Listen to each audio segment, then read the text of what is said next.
បន្លែលើទឹកយើងបានប៉ុណ្ណេះហើយចេញមកប៉ុណ្ណេះគេ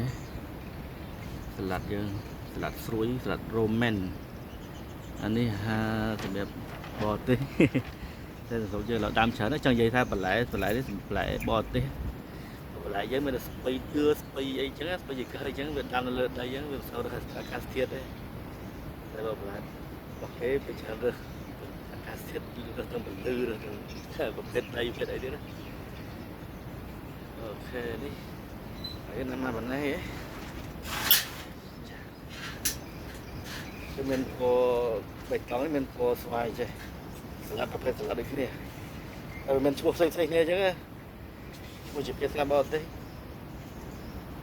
អានេះមានព្រឹកបាសឈើរីអានេះយើងតែដំបងនេះវាទៅទៅទៅនឹងលទ្ធផលហើយនេះទេនេះតែខាងនេះតិចមើលហើយណាមួយទៀតយើងកំពុងតែរៀបចំធ្វើធ្នើដើម្បីដាក់ថែមធ្វើផាត់ដល់បង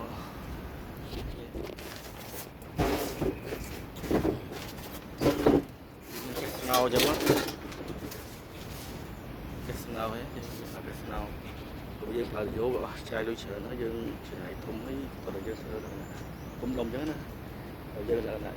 រៀនដាំឬក៏ដាំសម្រាប់ហូបខ្លួនឯងយើងមានធនធានអីយើងប្រើធនធានហ្នឹងទៅជាងបច្ចុប្បន្នយើងប្រើស្ងោថៃស្មុងគេស្អាត